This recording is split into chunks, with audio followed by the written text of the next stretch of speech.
ଆଜ୍ଞା ନମସ୍କାର। ଆପଣ ଦେଖୁଛନ୍ ସଚିନ ଅଫିସିଆଲ ଚ୍ୟାନେଲ के सब्सक्राइब करूँ जेनटा कि नोटिफिकेशन मैंने आसले आपण पाखे फास्ट ही अपन पहुँची जावा। आज देखमा एलपीजी गैस 300 टकर मिलवाटा तो मिलवा के कारण है देखी पकामा।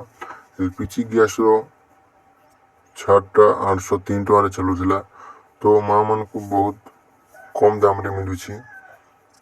सब्सिडी पैसाटा मिलवा कि आगामी मासे लगी प्रधानमंत्री नरेंद्र मोदी ये घोषणा कर तो आगे देखमा कि न्यूज काना अच्छी काना आइछि देखी नमा। बड़ घोषणा कले मोदी सरकार आगामी 9 मास पर्यंत 300 टंका सस्तार मिल एलपीजी सिलिंडर। इटा हला काली डेट 20 जून 2024 बाहरी ओडिशा भास्कर न्यूज रे बाहरी देखिए 6:59 PM रे बाहरी न्यूज। आगामी आउ न्यूज देखमा काना अच्छी केन्द्र रे क्रमगत तृतीय थर प्रधानमंत्री भाव शपथ ग्रहण कर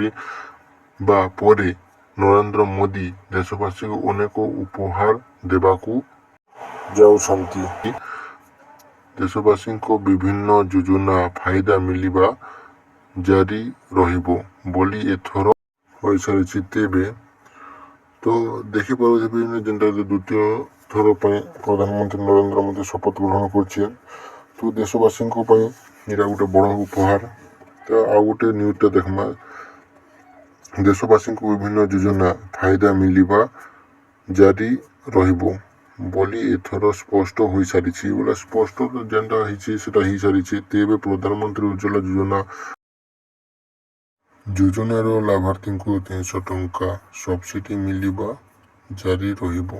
तो जेनटा देखी पारे 300 टंका सब्सिडी भी आप बैंक अकाउंट रे पहुँची जीवो से लगी तेबे देखमा तेबे यही फायदा आगामी 9 मास पर्यंत मिलिबो। এটা ଆପଣମାନଙ୍କୁ ମିଳିବ 9 ମାସ ପର୍ଯ୍ୟନ୍ତ। ରାଷ୍ଟ୍ର ରାଜଧାନୀ ଦିଲ୍ଲୀରେ ସାଧାରଣ ଗ୍ରାହକମାନଙ୍କୁ ଏଲପିଜି ସିଲିଣ୍ଡରରେ 830 ଟଙ୍କାରେ ମିଳୁଥିବା ବେଳେ ଉଜ୍ଜ୍ୱଳା ଲାଭାର୍ଥୀଙ୍କୁ 300 ଟଙ୍କା ଛାଡ଼ ସହ 503 ଟଙ୍କାରେ ମିଳିଛି। ଗତ ମାର୍ଚ୍ଚ ଦେଖିପାରୁଥିବେ ଆପଣ ବି 305 ଟଙ୍କାରେ ମିଳିବାକେ ଯାଉଛି 503 ଟଙ୍କାରେ ମିଳୁଛି। गत मार्च मास केंद्र कैबिनेट उपभोक्ता को 300 टंकार मिलवा लगी जाऊँगी। तो आप देखुवे जेनटा 803 टका दूसरे तो 503 टंकार पाइपर 300 टंका अपन बैंक अकाउंट को सब्सिडी पैसा जावा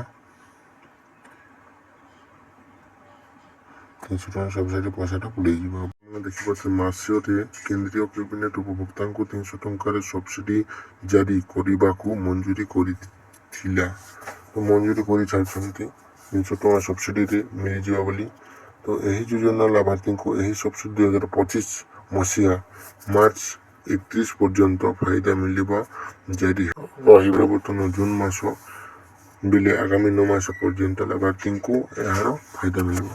तो आपण देखिपे 2025-31 तारीख पर्यंत आप फायदा सब्सिडी पैसा 300 टंका भाव पर्यंत पाइपर। सब्सक्राइब करूँ।